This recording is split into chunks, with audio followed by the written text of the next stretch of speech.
Assalamualaikum warahmatullahi wabarakatuh. Waalaikumsalam warahmatullahi wabarakatuh.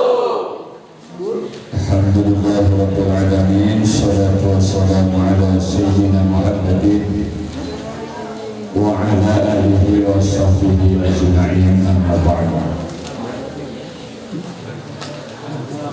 Yang kita hormati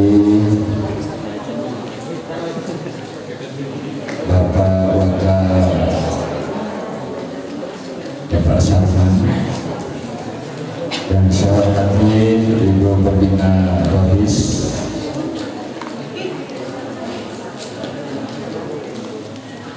yang saya cintai dan banggakan anak-anakku sekalian. Insyaallah kita semua dimuliakan oleh Allah Subhanahu wa Ta'ala.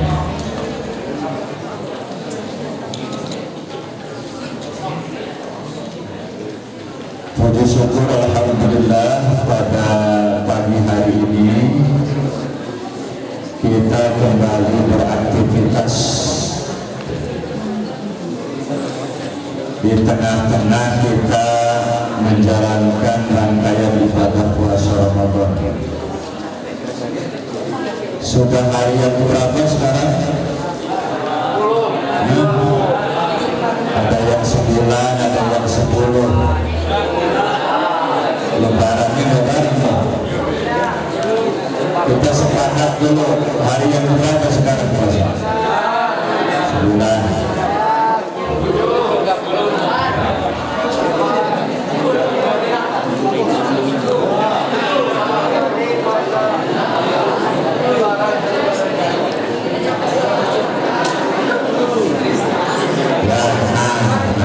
Kalau saya nanya sekali cukup. Nah, mudah-mudahan puasa kita sampai dengan hari ini dan seterusnya nanti diterima oleh Allah Subhanahu wa Ta'ala.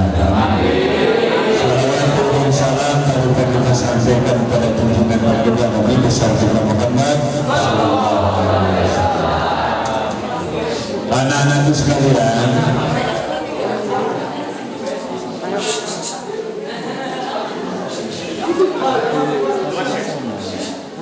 saya nanti akan menyampaikan materi yang tentu ini kelas 10 semua ya? Kelas 10 baru datang.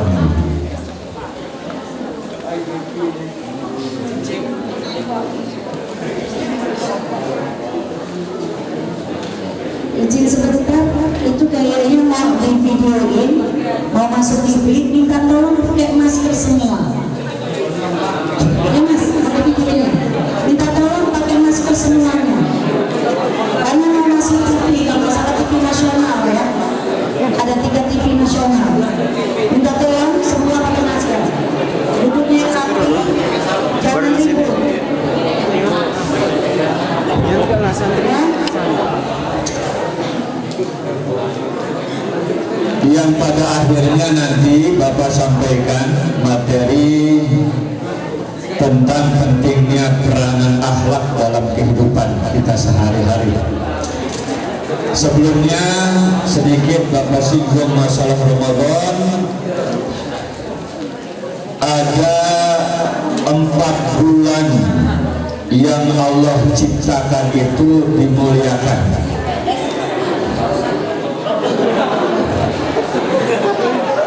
Nah, dengar dulu. Ada 4 bulan yang Allah ciptakan itu dimuliakan oleh Allah. 1 bulan agak berjauhan, 3 bulannya saling berdekatan.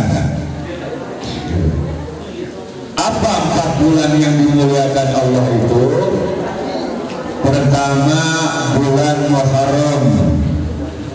Bulan Muharram itu bulan yang dimuliakan Allah.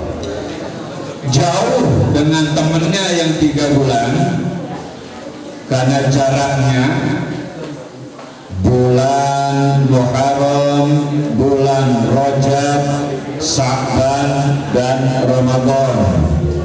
satu agak berjauhan, tiga berdekatan. Paham? Satu bulan Muharram, kedua bulan Rajab, ketiga bulan Sya'ban, keempat bulan Ramadan. Itu bulan yang dimuliakan. Muharram, Rajab, Sya'ban sudah lewat. Yang kita bahas bulan yang dimuliakan Allah, Ramadan.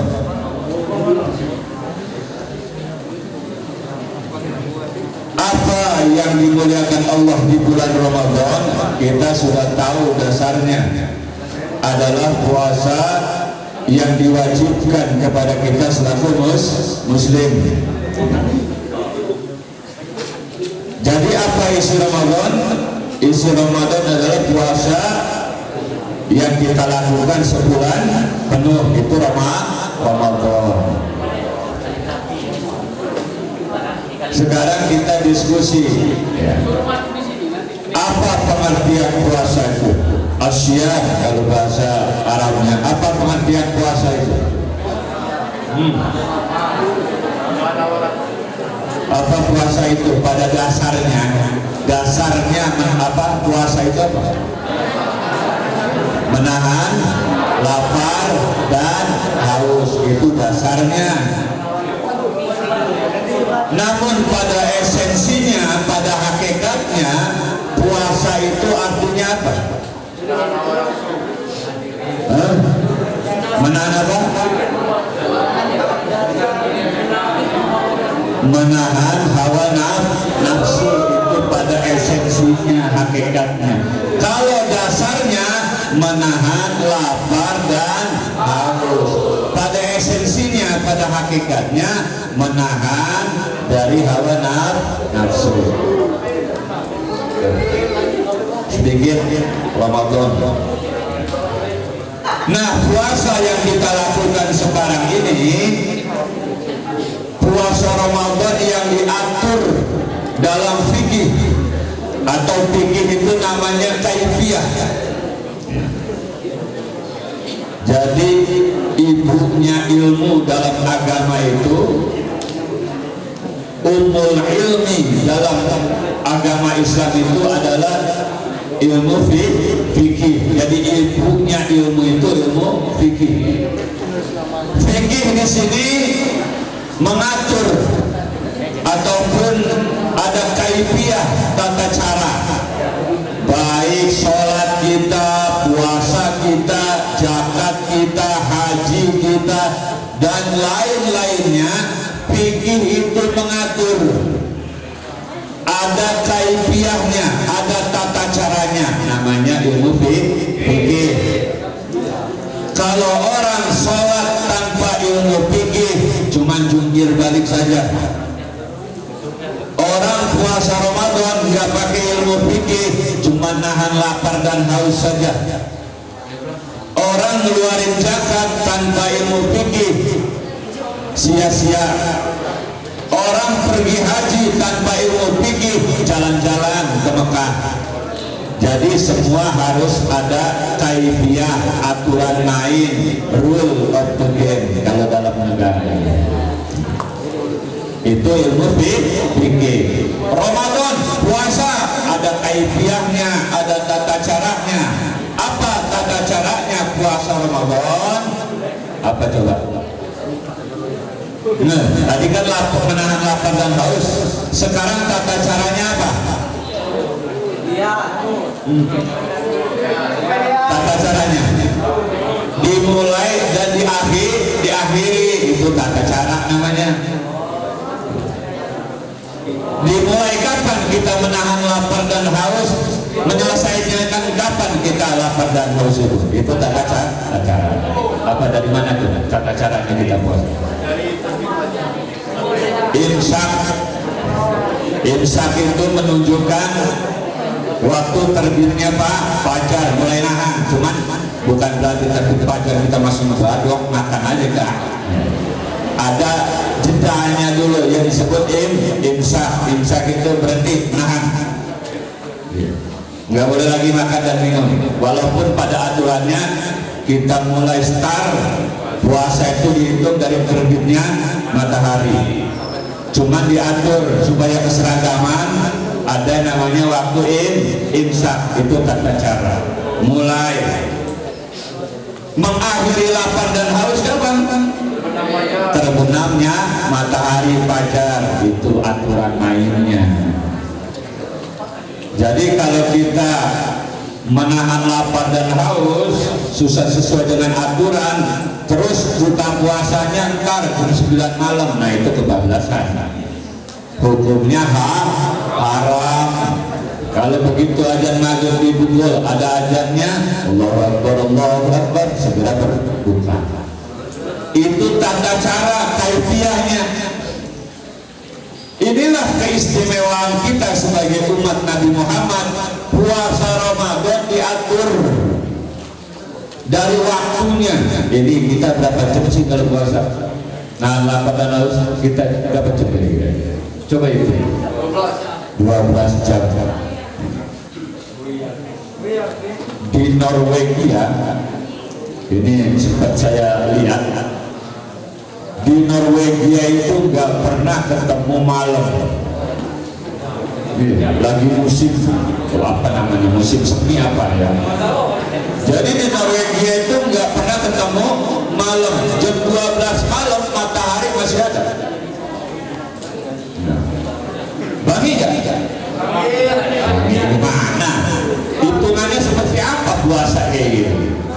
Jadi satu musim ini 6 bulan ketemu bulan puasa Ramadan. Di Norwegia itu nggak ketemu malam, matahari terus 24 jam. Gimana tuh ngaturnya? Kapan bukanya, kapan imsaknya, kapan subuh. Jadi jam 12 malam itu siang. Matahari tidak berputar di Norwegia. Saya juga nggak ngerti gimana teorinya itu. Secara ilmu geografinya nggak ngerti. Tapi ini terjadi. Ketika permasalahan ini tentunya ada cara. Ya, mereka mengikuti arah Mekah. Jadi jam berapa nih Mekah sekarang? Waktunya buka buka. Jam berapa nih Mekah sekarang? Sholat raweh. Mereka sholat raweh walaupun siang itu sholat raweh matahari masih ada. Inilah kebesaran Allah. Nah itu tadi tata cara kaifiah puasa kita. Nah istimewanya umat Nabi Muhammad kayak gini. Kita 12 jam, ada di Eropa itu sampai 20 jam puasa. Ada puasa sampai 20 jam. Ada. Karena lambatnya perputaran matahari. Ada yang singkat, puasa cuma 6 jam. Ada. Di Eropa puasa 6 jam. Begitu habis sahur tidur sebentar buka puasa. Gitu. Enak kayak gitu. 6 jam puasa, bayangkan. Habis sahur, habis subuh tidur. Bangun, tidur 4 jam, 2 jam lagi nunggu azan maghrib. Ya itulah siklus dunia dengan musim yang berbeda-beda. Tapi kita umumnya Indonesia 12 jam. Itu aturan mainnya puasa kita, sudah diatur dalam Quran dan hadis. Tapi kalau umat-umat Nabi dahulu enggak ada kaifiahnya, enggak ada aturan mainnya mereka itu. Jadi umat-umat dahulu puasanya itu tidak ada aturan mainnya, tidak ada tata caranya. Mereka puasa semaunya. Ada yang 30 hari 30 malam gak makan gak minum. Kuat gak tuh? So tahu umat tuh. Ini aja saya yakin ada gak puasa.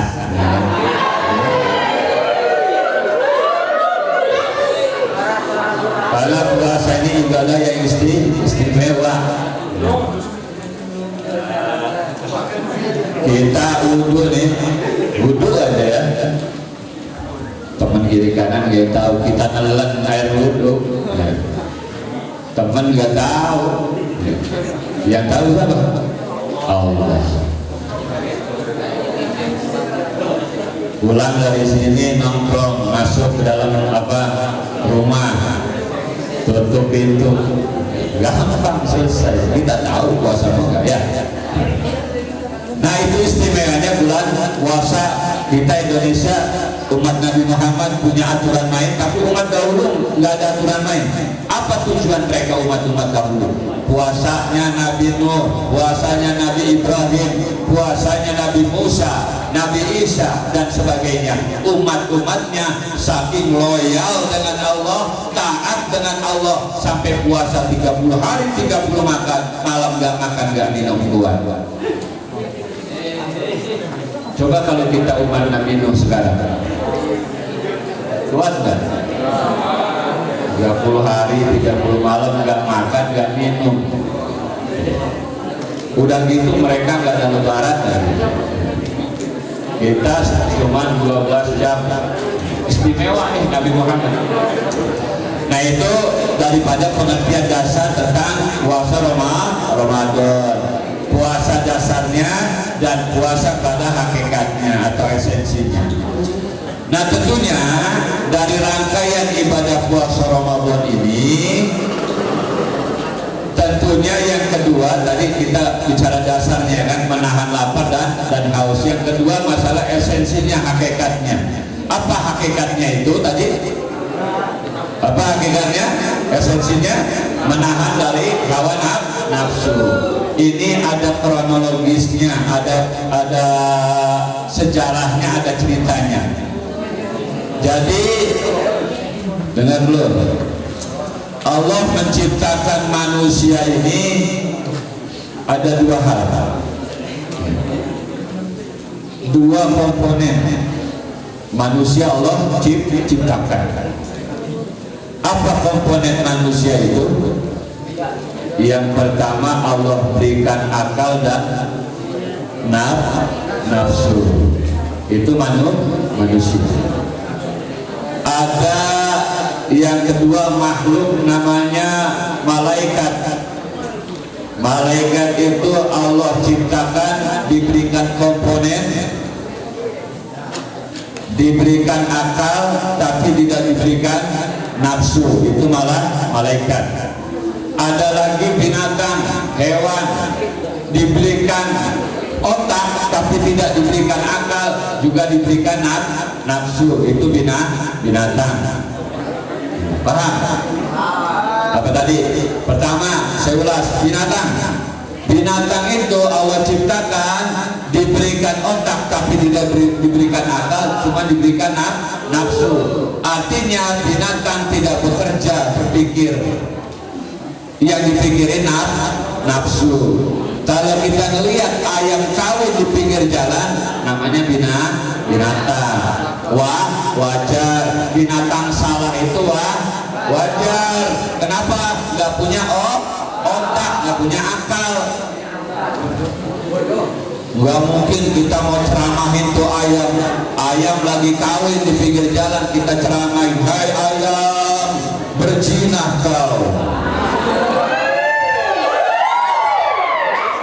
Iya, nggak salah ayam itu. Ayam itu tempatnya salah, namanya binatang. Paham nggak? Paham nggak? Tapi terkadang binatang ini punya naluri. Tahu buaya? Tahu buaya? Temannya Pak Ayah, tahu? Ya. Itu buaya. Dengerin. Ini punya muatan, ya. Buahnya muatan, arti buaya ini. Muatan pendidikan juga ini. Buaya itu yang menjadikan dia ini ganas apa? Rahang yang kuat, gigi yang tajam, itu buaya. Nggak ada cerita di depan buaya apapun itu kalau sudah lewat daerahnya, di dalam air khususnya, yang selamat itu nggak ada. Yang lewat sapi habis. Itu kalau melihat film dokumenter yang buaya itu kan dipelintir ya, digoyak-goyak sampai habis, ditelan. Itu buaya. Nggak ada ampun. Tapi begitu rahang dan gigi yang tajam itu yang menakutkan seluruh ini, giginya ini akan berubah menjadi 180 derajat jadi lembut. Di mana lembutnya buaya ini? Khususnya hidup ketika dia melindungi anak-anaknya. Jadi begitu anaknya menetas, itu anak buaya masuk ke rahang ibunya. Tapi jangan macam-macam kalau sudah berhadapan dengan si mangsa, nggak ada ampun lagi. Tapi begitu lembut sekali rahangnya buaya ini kalau sudah melindungi anak-anak. Itu binatang, walaupun nggak punya otak, tidak diberikan akal, hanya nafsu. Yang kedua, ada yang namanya malaikat. Malaikat itu diciptakan dari nur, diberikan akal tapi tidak diberikan nafsu. Wajar kalau malaikat ini taat kepada Allah, wajar kalau malaikat ini benar terus dalam hidupnya, wajar kalau malaikat ini sering bertasbih, sering berbuat yang baik di hadapan Allah. Itu wajar. Ada malaikat yang diperintahkan Allah. Jadi malaikat itu ibadur makrumun la ya'sunallaha ma amarahum wa yuf'aluna ma yu'marun. Jadi malaikat itu karakter dan sifatnya adalah hamba Allah yang mulia, yang patuh, tunduk, loyal kepada Allah dan tidak pernah selingkuh. Itu malaikat. Tidak pernah ingkar. Itu malah malaikat. Jadi wajar kalau malaikat itu selalu benar. Kenapa? Memang diciptakan hanya punya akal, tidak punya nafsu. Tapi sayang, kekurangannya apa? Malaikat tidak punya peradaban. Tahu peradaban? Tidak ada sejarah, tidak ada kehidupan yang berputar monoton. Seperti itu malaikat. Hanya ibadah kepada Allah. Sisi lebihnya malaikat itu selalu benar. Yang ketiga, ada yang namanya manusia. Siapa manusia? Tahu manusia?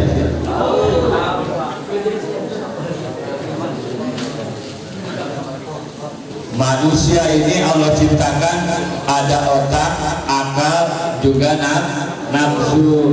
Ketika dua hal ini berdominan, akal bekerja, nafsu juga jalan, makanya manusia tidak ada yang sempurna.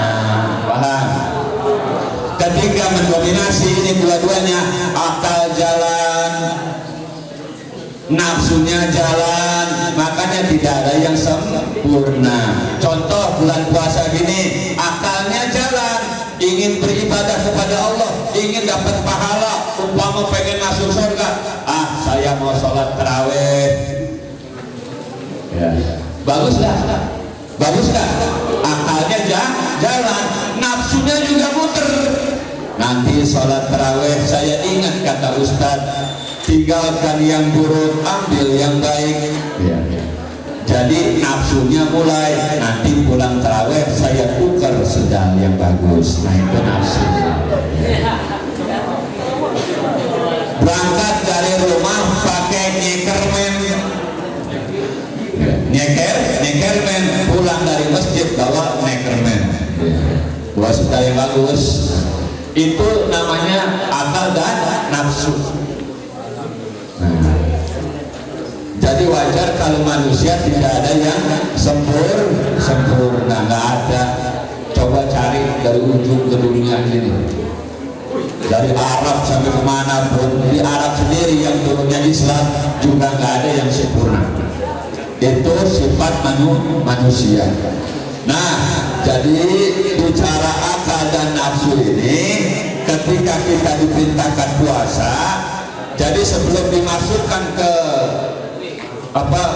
kesempurnaan ataupun kepemilikan manusia antara akal dan nafsu, Allah panggil yang namanya akal ini kan makhluk Allah juga, ciptaan Allah, nafsu ciptaan Allah.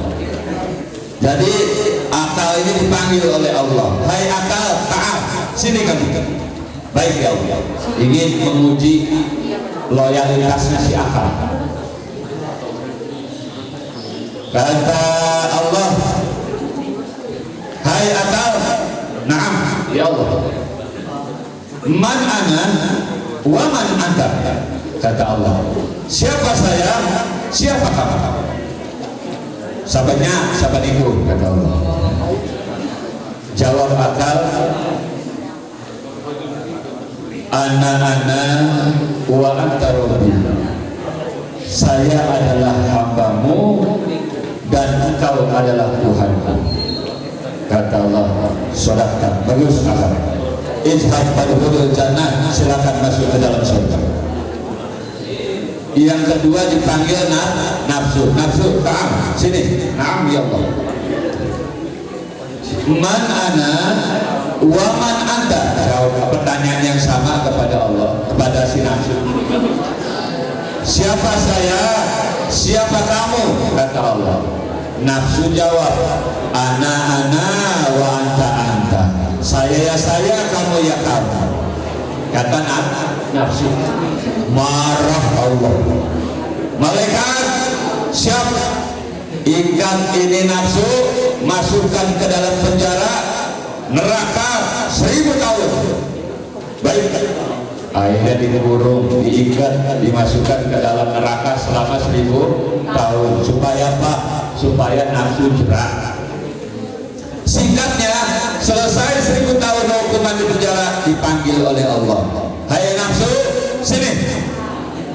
Mudah-mudahan taubat, kata Allah, sudah diberikan hukuman. Dikasih pertanyaan yang sama, man ana wa man anta. Siapa saya, siapa engkau? Jawab nafsu, ana wa anta anta. Saya ya saya, kamu ya kamu. Marah lagi Allah. Marah lagi. Malaikat, ikat ini nafsu, masukkan lagi ke dalam neraka, hukum selama 1000 tahun. Akhirnya dihukum lagi 1000 tahun. Selesai hukuman 1000 tahun, dipanggil lagi oleh Allah. Hai nafsu, sini, dengan harapan jerak dan mau tobat. Dikasih pertanyaan lagi, hai nafsu, man ana wa man anta. Siapa saya, siapa kamu? Jawab nafsu, ana wa anta anta.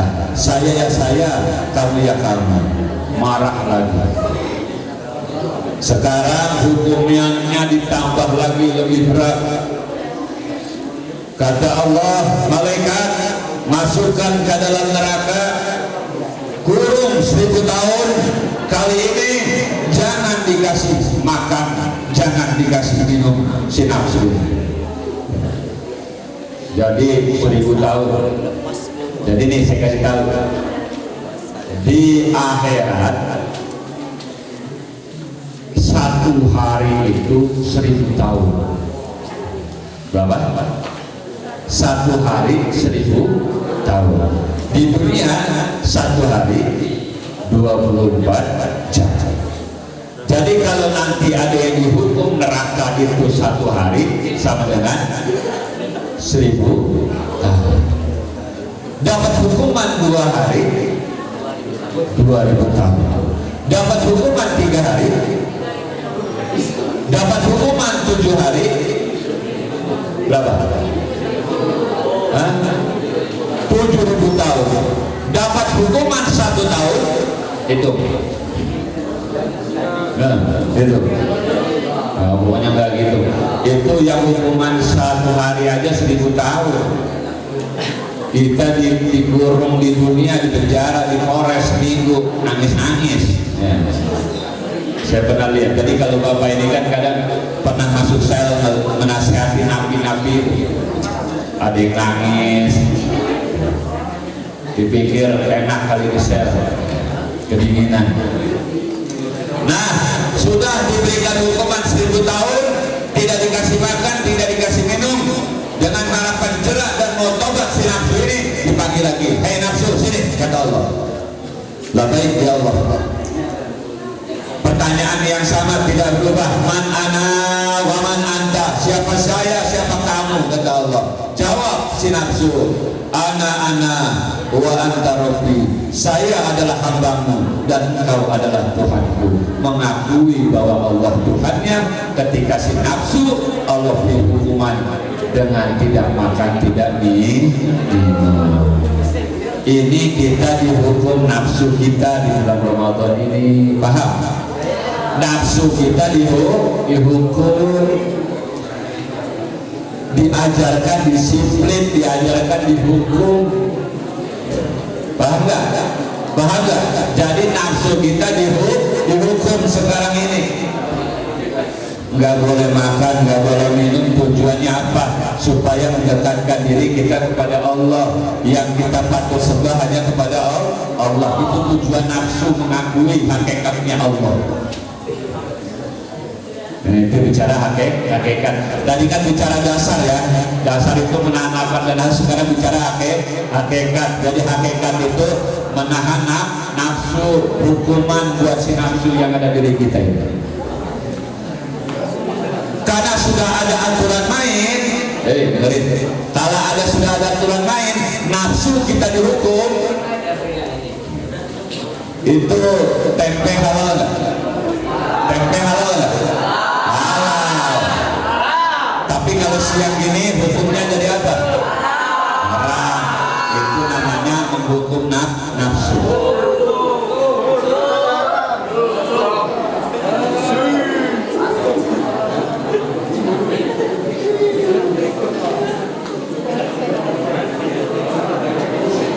Saya punya istri, Pak Sarman punya istri, istri punya suami, istri itu halal. Halal.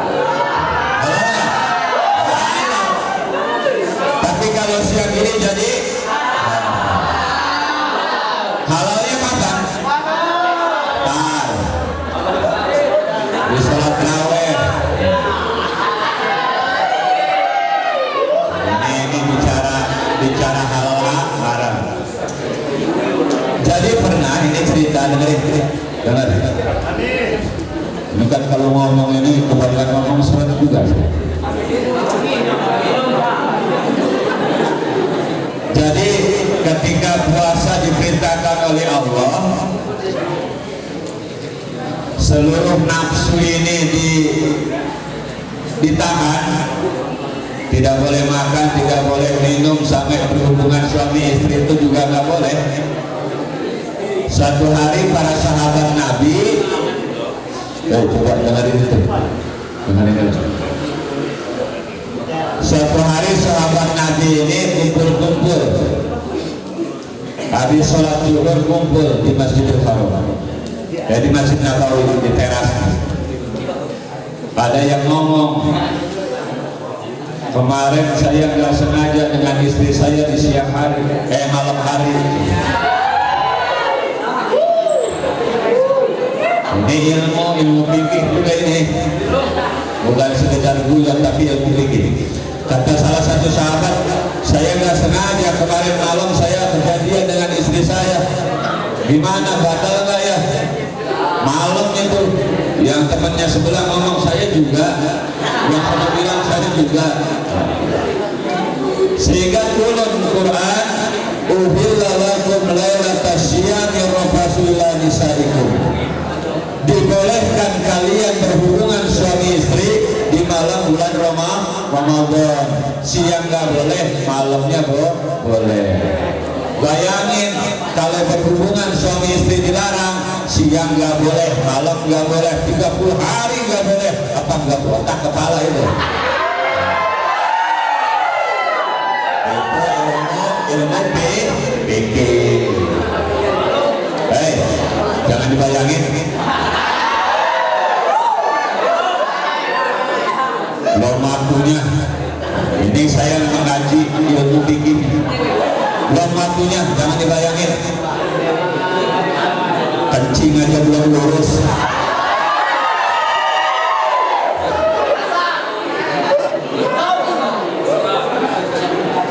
Sampai mana tuh jadi ngomongin kencing tadi? Sampai mana tadi? Nafsu. Jadi esensi nafsu, tapi esensi puasa itu menahan nafsu. Nafsu yang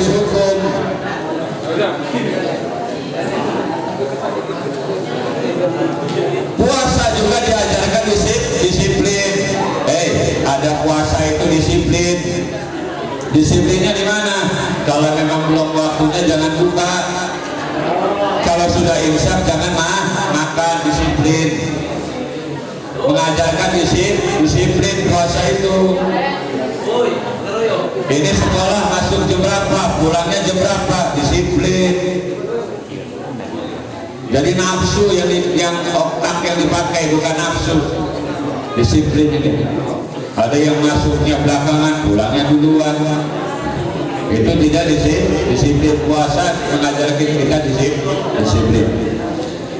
Nah, anak-anakku sekalian, tentunya itulah pada pengertian dasar dan pengertian secara esensi tentang arti puasa di bulan Ramadan. Sehingga ketika cerita bagaimana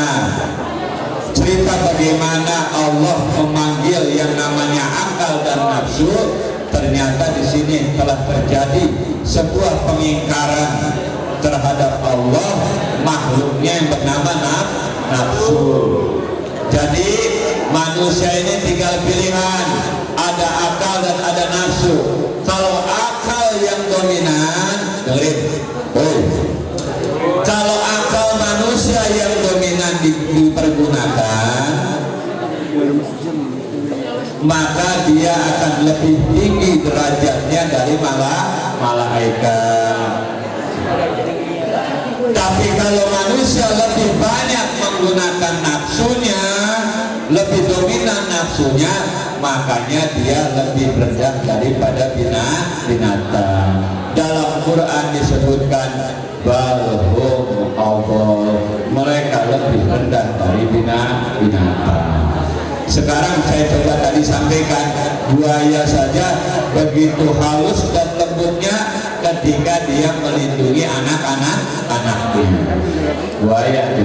Tapi manusia kalau nafsunya sudah bujat, ada anak yang membunuh orang tuanya. Masalah sepele yang nurutin kemauan anak, orang tua dibunuh. Atau sebaliknya, orang tua ngebunuh anaknya.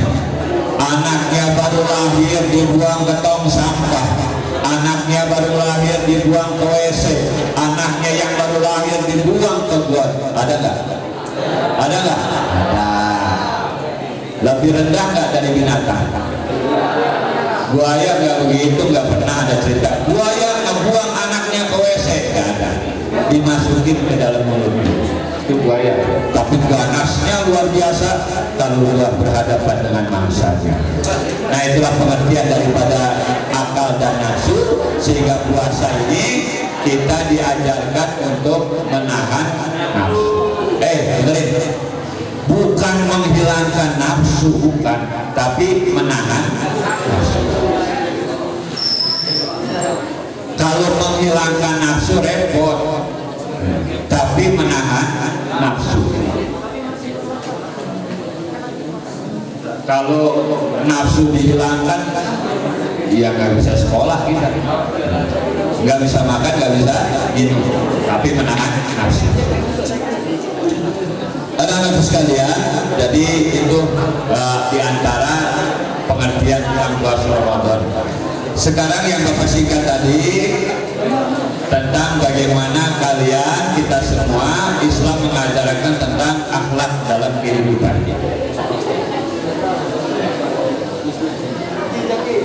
Di dalam kitab para ulama sufi tasawuf, dicatat nanti ya. Para ulama tasawuf, para ulama tasawuf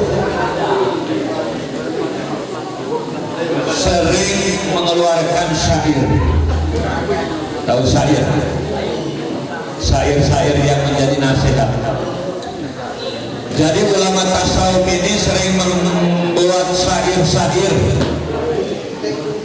Salah satunya syair yang terkenal di dalam kitab Khulasatul Tasnif. Apa tadi? Khulasatul Tasnif.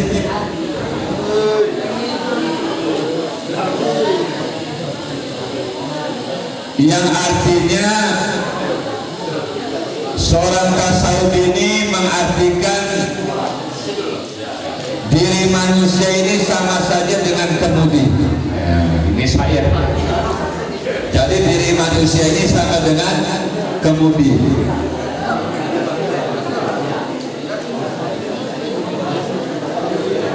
Itu nafsu tadi, diri kita. Akal dan nafsu ini sebagai pengemudi. Kendaraannya apa? Badan kita.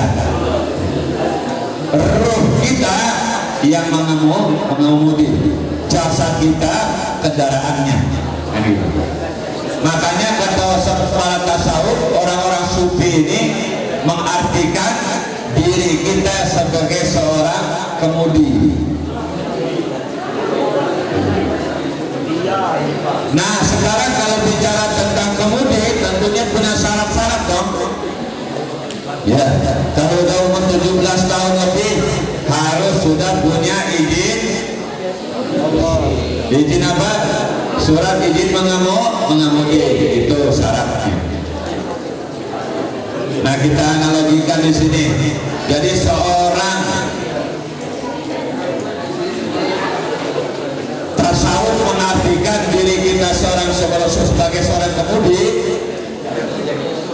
biar kendaraan jalan lancar, mulus tanpa rintangan dan hambatan, makanya perlu 4 hal. Empat hal supaya kendaraan ini yang dikemudikan lancar sampai dengan tujuan, makanya diberikan 4 hal syarat. Ini yang disebut dalam doa kita, Rabbana atina fid dunya hasanah wa fil hasanah wa qina azabannar.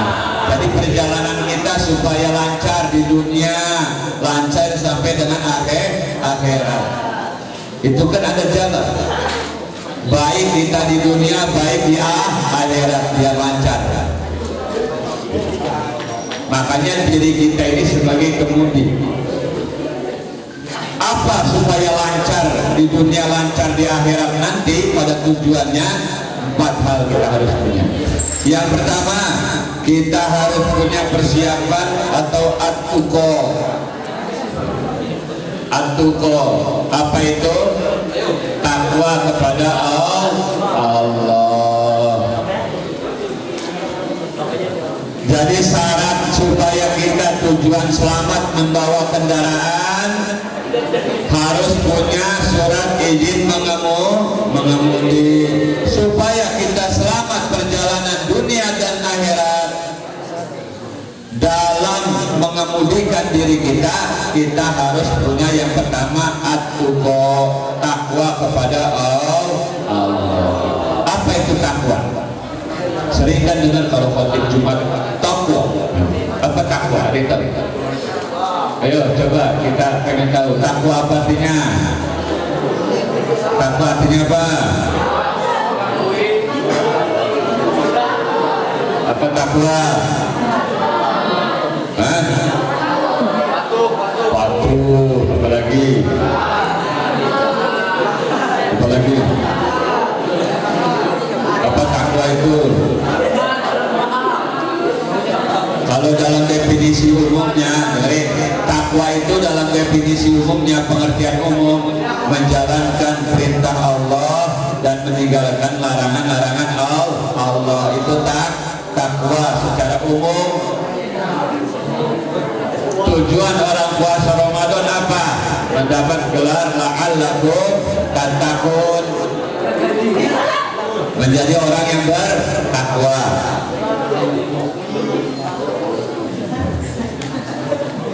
Tadi apa pengertian umumnya takwa itu?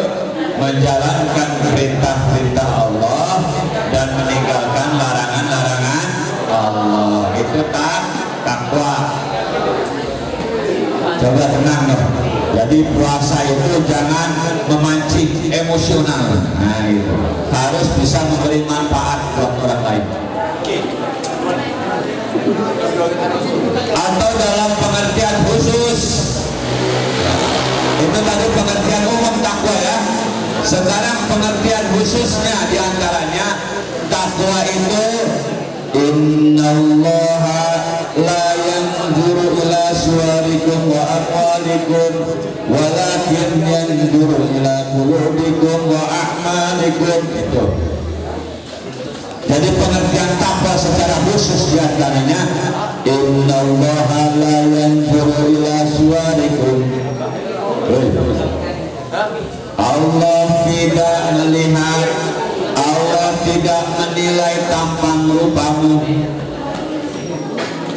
Itu pengertian secara khusus. Allah tidak melihat tampang rupamu, Allah tidak melihat gantengmu, Allah tidak melihat cantikmu. Yang ganteng, yang cantik aja Allah nggak lihat, apalagi yang jelek. Begitu.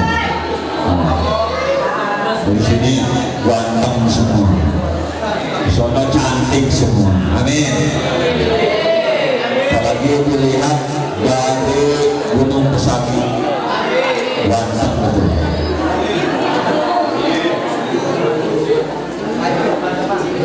Allah tidak melihat tampang rupamu. Innallaha la yanzuru ila suwarikum wa amwalikum. Allah tidak melihat tampang rupamu, Allah tidak melihat hartamu. Enggak ngelihat kamu ini orang kaya, hartanya banyak, itu bukan Allah lihat, apalagi yang miskin. Yang berharta aja Allah nggak nilai, nggak lihat, apalagi yang miskin. Walakin yanzuru ila qulubikum, tapi yang Allah nilai ketakwaan seseorang itu adalah dari hatinya. Wa a'malikum, dan amal perbuatannya. Jadi takwa secara pengertian khusus, Allah tidak melihat tampang rupamu, Allah tidak melihat penampilanmu, Allah tidak melihat harta bendamu, tapi yang Allah nilai adalah hati dan amal perbuatanmu. Ini kita bahas ya. Jadi cara mengemudikan diri kita ini, pribadi ini, dengerin, ruh kita ini adalah yang kita kemudikan. Kita pengemudi, jasad kita yang kita kemudikan kendaraan. Makanya modal orang berkendara harus resmi dan tidak ditilang di jalan, harus punya surat izin mengemudi. Orang yang mau mengendalikan dirinya sendiri, badannya ini harus punya yang pertama at-tuqa, takwa. Tadi saya sudah sampaikan pengertian takwa secara umum, pengertian takwa secara khusus. Kalau secara khusus tadi sudah kita lihat, Allah tidak melihat penampilanmu, Allah tidak melihat tampang rupamu. Itu pengertian takwa. Sekarang kalau orang sudah mengaku takwa, takwa itu abstrak, tidak bisa dinilai, tidak bisa dilihat oleh manusia ketakwaan seseorang. Sekarang saya mau tanya, ada orang supaya ngaku takwa jidatnya hitam, pernah lihat orang jidat hitam? Itu kan kayak di apa, keset-keset sejadah karena ahli ibadah hitam, kan gitu. Seolah-olah menunjukkan dia ahli ibadah takwa kepada Allah. Nggak jamin, bisa aja dia kejedot tiang listrik hitam. Ahli ibadah, palamu saya kejedot tiang listrik itu. Paham nggak? Atau orang takwa itu merasa ingin disebut orang takwa, pakai sorban, pakai gamis kemana-mana. Sekarang saya tanya, pakai sorban salah nggak? Pakai gamis salah nggak? Nah, bagus, gamis bagus. Pakai gamis bagus, nggak salah. Tapi bukan itu yang Allah nilai. Ya, bukan penampilan. Kalau umpama ada aturan, hai kaum muslimin dan muslimat, orang-orang yang bertakwa di hadapan Allah yang pakai gamis, laris yang jualan gamis. Ada nggak Quran ngomong gitu? Nggak ada. Itu hanya style. Tahu style? Penampilan. Gamis itu asalnya dari mana saya tanya? Dari mana? Dari mana gamis itu asalnya? Dari Arab. Jadi pakaian orang Arab itu gamis. Apa tujuannya pakai gamis orang Arab? Supaya menghindari teriknya matahari. Pakai gamis semua. Dan gamisnya putih, karena kalau gamisnya hitam dia menyerap. Ini biar paham sejarah nih. Jadi orang Arab itu pakaian istiadatnya gamis. Nabi lahir di Mekah di kota Arab, ikut adat istiadat, pakaiannya gamis. Dengerin nih biar tahu, jangan asal ikut-ikutan gak tahu sejarah. Ada yang pakai gamis nggak? Bagus.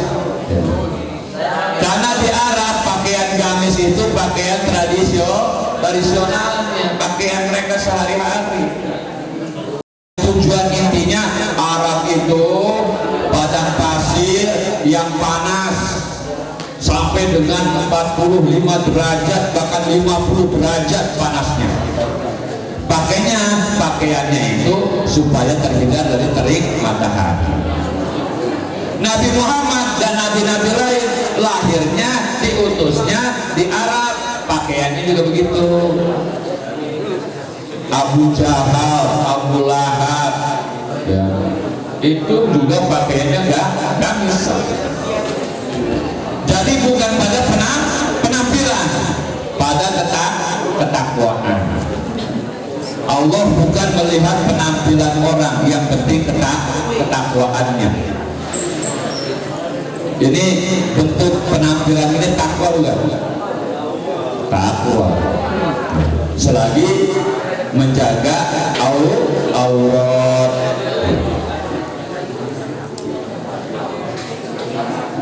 Apalagi gamis dipakai demo, salah nggak? Gamis pakai demo. Allahu Akbar, di depannya teriak juga Allahu Akbar. Orang demo bentrok, ya. Satu pakai gamis, satu pakai legit.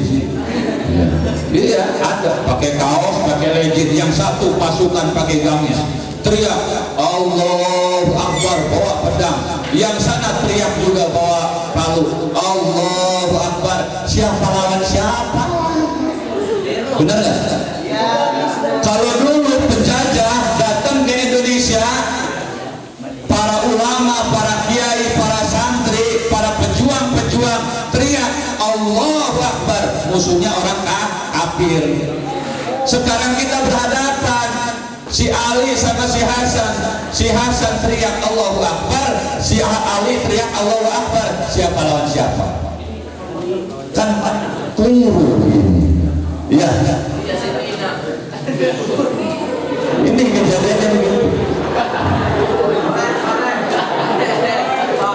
Nah ini meluruskan, di sekolah ini kayak gitu. Banyak paham-paham radikalisme itu berasal dari salah pengertian. Tidak tahu sejarah, didoktrin, pokoknya jihad. Doktrin jihad. Jadi ibadahnya cuma satu, jihad saja. Jadi yang dibahas apa? Cuma satu, jihad. Pokoknya kalau jihad masuk surga, matinya syahid masuk surga, betul bidadari. Nah, dan gitu. Jadi doktrinnya apa? Yang diharapkan bidadari, cokot. Mungkin tanda kali ya. Jadi paham? Ini supaya tidak timbul paham-paham radikalisme ini kan tadi dari usia kayak gini gampang doktrin. Pokoknya bidadari udah di surga. Soal pokoknya mati aja lah, pokoknya jihad.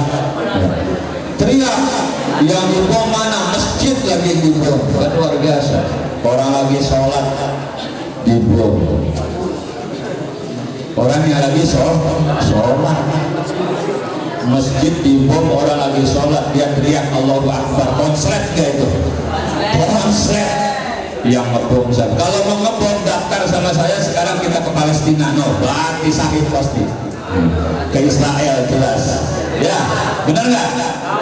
Pak, saya siswa SMA, udah males lah hidup di dunia. Saya mau jihad. Saya mau ke Palestina. Setuju itu, bagus.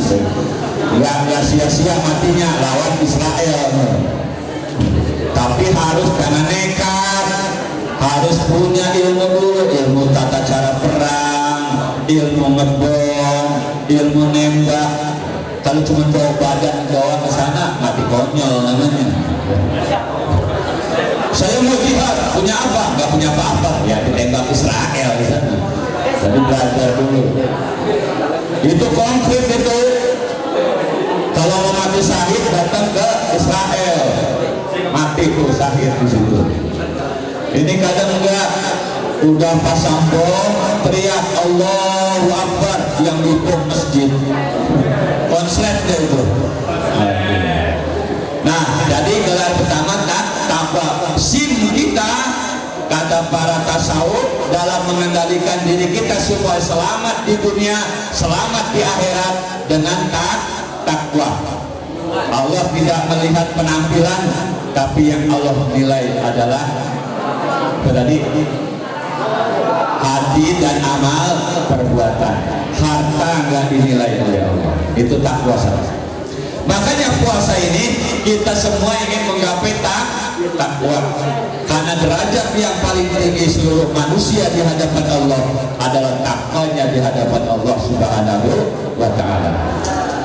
Yang kedua, supaya kita lancar dalam perjalanan di dunia, lancar perjalanan di akhirat, supaya kita lancar dalam mudik lebaran. Ini kan mudik, nanti ada yang mudik kan?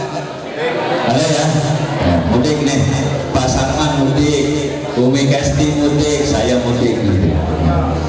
Itu naik kendaraan nggak mudik? Masa iya jalan kaki?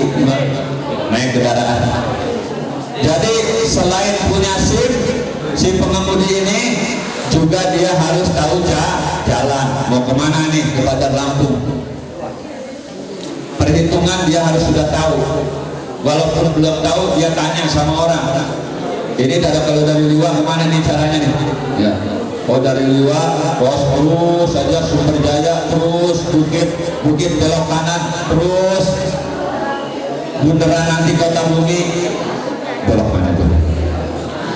Kanan, jalan terus saja sampai nanti Bandar Lampung. Jadi ada catatan ilmu ini, ada tahu treknya, medannya, jalan itu. Itu namanya orang mau berkendara. Nggak mau tahu, berkendara ingin ke Bandar Lampung asal jalan. Mau kemana? Ke Bandar Lampung. Udah tahu belum? Nggak perlu. Ya. Begitu sampai Kota Sukabumi, belok dia ke kanan, ke Suluh sana. Ini orang yang nggak tahu jalan. Orang hidup ini mengemudikan diri ini supaya selamat di dunia, selamat di akhirat, harus dengan ilmu. Yang kedua harus dengan ilmu. Jadi supaya selamat perjalanan yang ini harus dengan ilmu. Man arada dunya fa'alaihi bil ilmi, wa man arada akhirah fa'alaihi bil ilmi, wa man aradahuma fa'alaihi bil ilmi. Kalau mau urusan dunia harus dengan ilmu, urusan akhirat harus juga dengan ilmu. Nah, kalau keluar kayak orang kondangan.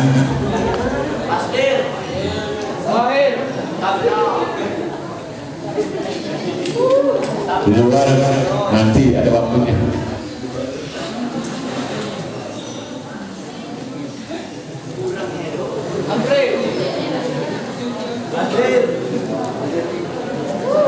Bisa lanjut Kak?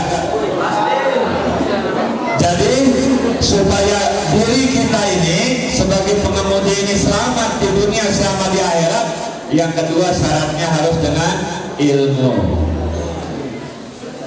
Orang ibadah juga harus pakai ilmu. Sholat pakai ilmu. Orang pergi haji pakai ilmu. Tadi udah Bapak sampaikan. Jadi kalau orang sholat saja nggak pakai ilmu, itu namanya ilmu jungkir balik. Nah, paham? Makanya ilmunya ibunya ilmu itu fikih.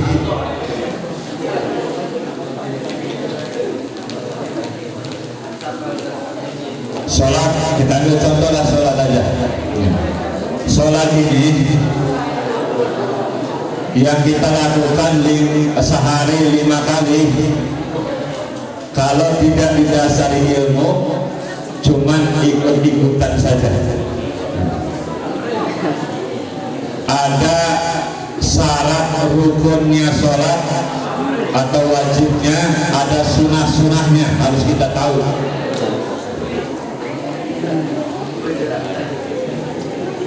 Ini agak dalam ini kalau pelajaran ini, nanti sampai ilmu hakikat ma'rifat terlalu dalam. Jadi saya kasih ilmu syariat saja. Jadi sholat ini namanya ilmu syariat. Di mana syariatnya? Syariat itu badan yang bekerja. Puasa ini syariat. Jadi ruku, sujud, berdiri lagi, takbir dan seterusnya namanya syariat, badan yang bekerja. Nanti ada momennya lah kita bahas ya tentang ilmu thariqat, ma'rifat, hakikat, madaniyah. Ini hanya syariat saja. Walaupun syariat harus pakai ilmu. Kita lagi.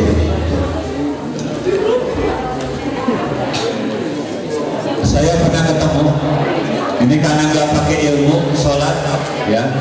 Saya pernah ketemu nih seorang siswa sholat di masjid. Harusnya begini, at-tahiyatul mubarakatus sholawatut thayyibatulillah. Nah ini dia antara sampai 4 jari gitu. At-tahiyatul mubarakatus sholawatut thayyibatulillah.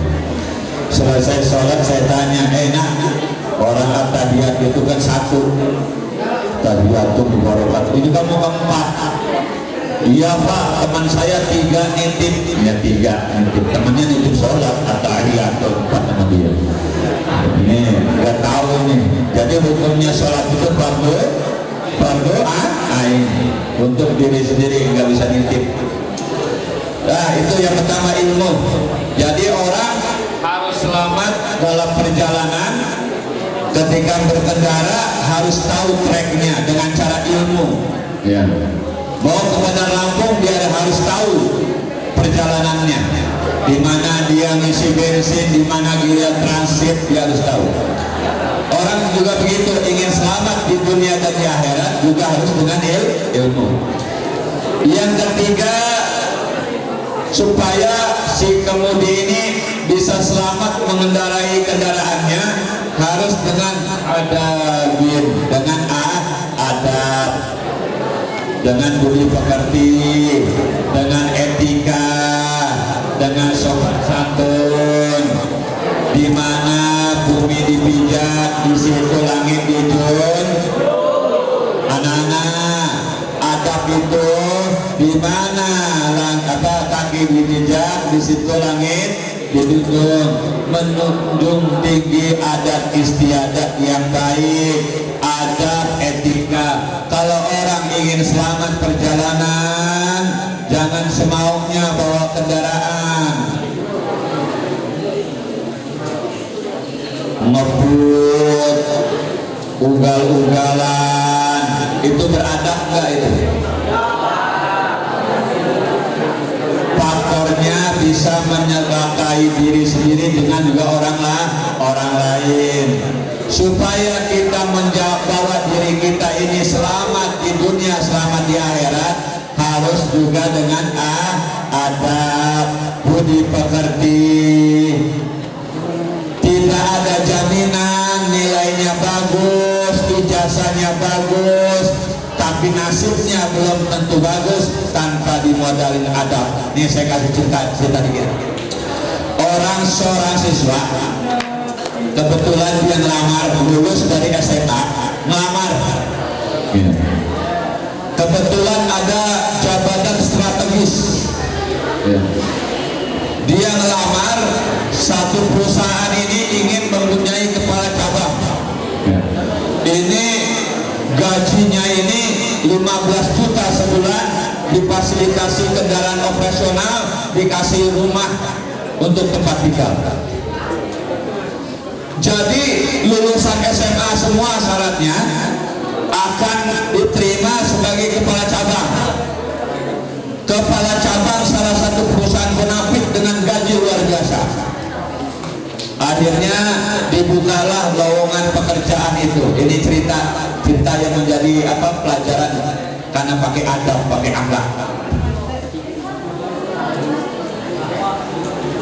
Nah, pimpinan perusahaan menjaring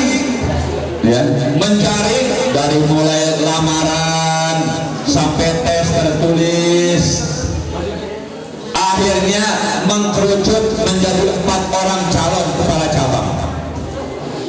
Tadi gajinya berapa? 15 juta sebulan, dikasih kendaraan operasional, dikasih rumah penginapan. Siapa yang nggak minat? Minat nggak? Minat.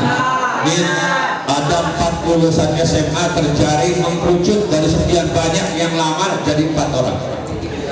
Kata pimpinan perusahaan, baik saudara-saudara sekalian, kalian inilah yang terbaik.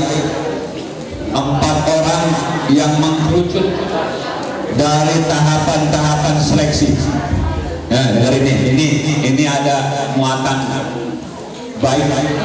Ya, karena pakai akhlak.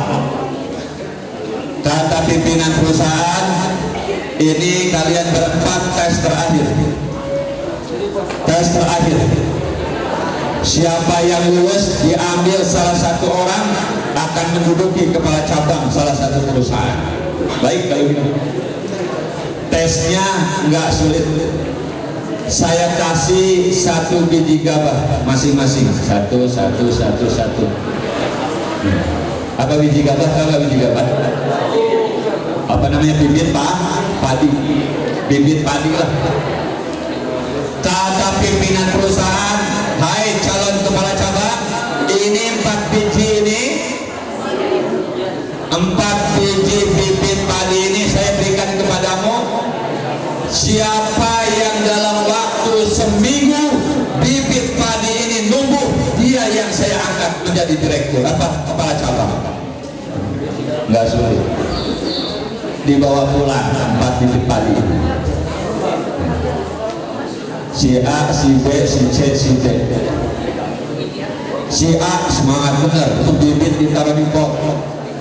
Semuanya ditaruh di pot, disiram, dipupuk setiap hari, berharap tumbuh menjadi padi. Si B juga begitu, ditaruh di pot, dipupuk, disiram supaya berharap tumbuh. Seminggu siapa yang tumbuh padinya itu, maka dia yang akan menjadi kepala cabang. Yang C juga begitu, ditaruh di pot, bijinya dipupuk, disiram, berharap tumbuh. Yang D juga begitu, yang orang keempat dipupuk, disiram, di macam-macam supaya tumbuh. Waktu berlanjut, perhitungan selesai, seminggu, si A, si B, si C, kok ditunggu-tunggu nggak numbuh ini sama si D, bibitnya nggak tumbuh. Si A, si B, si C nggak habis pikir, nggak kehilangan akal. dia beli bibit padi yang sudah tumbuh, ya, bibit padi yang sudah tumbuh. Jadi itu bibit yang dikasih sebagai ujian tadi nggak tumbuh, ya, tapi nggak kehilangan akar. Dia beli bibit padi, ditanam di pot, seolah-olah itu tumbuh. Yang B juga begitu, yang C juga begitu. Yang D enggak, ini enggak nunggu ini. Jalin aja lah. Kalau memang nasib saya jadi kepala cabang, saya ikhlaskan kepada Allah. Kalau enggak jadi enggak apa-apa, tapi memang enggak tumbuh. Sudah takdir saya kalau memang saya enggak terima jadi kepala cabang. Loh, buktinya di bibit ini enggak tumbuh. Jadi enggak main culas. Dia serahkan kepada Allah. Ikhtiar sudah, doa sudah. Dengerin ini ada muatannya ini buat kalian semua. Ya. Yang D ini ikhtiar sudah, usaha sudah. Akhirnya selesai, hasil ujian diperlihatkan kepada pimpinan, kepala pimpinan perusahaan. Dilihat si A, si B, si C, kata pimpinan bagus, tumbuh, keren. Si D nggak tumbuh, Pak pimpinan. Setelah saya analisa, setelah saya perhatikan dengan baik dan seksama, di sini saya butuh salah satu pimpinan kepala cabang yang jujur, yang tulus dan ikhlas memulai dari sesuatu yang kecil, dari ujian ini. Kalian ketahui, kata pimpinan perusahaan, dari 4 hal ini saya kasih tahu bahwa saya kasih 4 bibit padi, pada hakikatnya semuanya sudah mati dan tidak akan pernah tumbuh jadi padi. Dari ini, kata pimpinan, dari kejujuran orang yang keempat, inilah yang saya angkat menjadi direktur atau kepala cabang satu perusahaan. Tidak butuh ijazah dengan nilai tinggi, tidak butuh mengejar nilai di sekolah yang begitu seolah-olah, tapi dengan cara akhlak. Akhlaknya apa? Akhlak kepada Allah, akhlak juga kepada manusia. Takdirnya gaji 15 juta, punya apa tadi? Kendaraan dan rumah. Modalnya apa? Jujur. Apa modalnya? Jujur. Ada nggak itu di nilai rapot jujur? Ada nggak?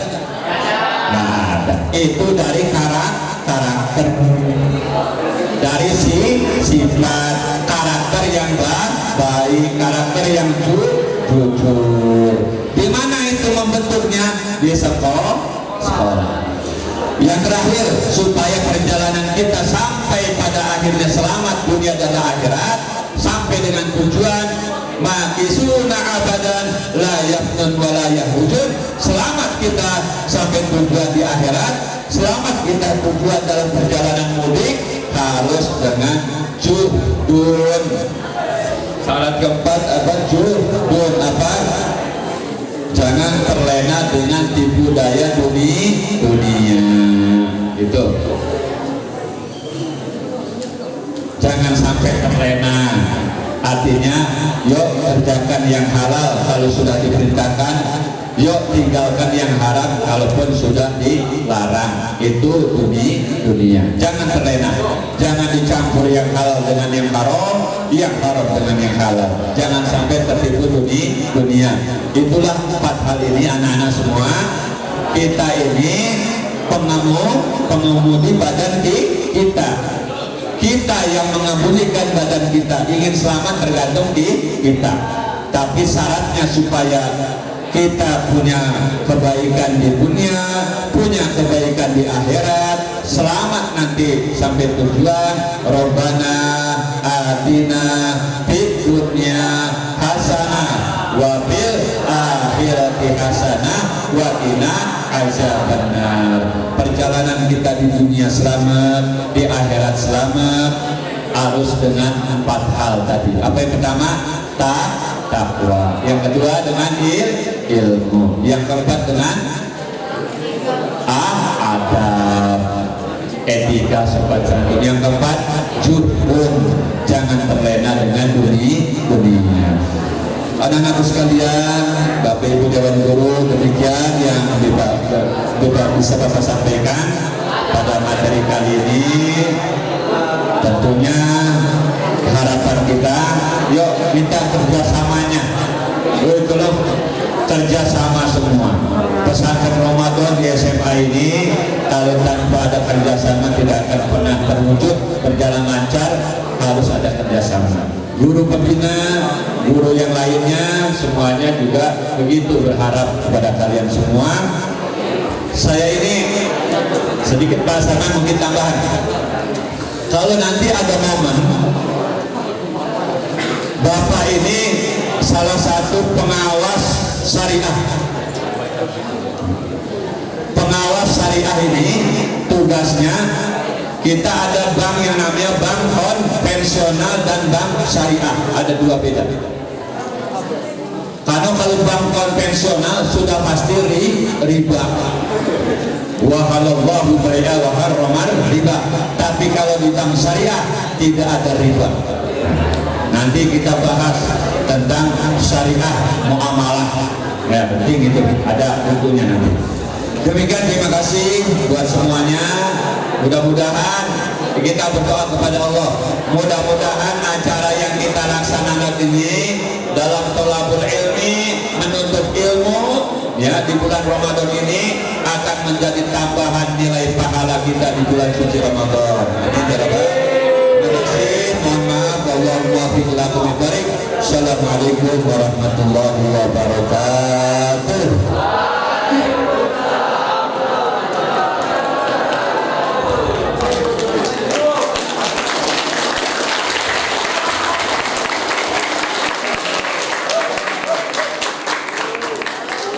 Terima kasih pada Bapak Ustadz Abdul Ghani yang telah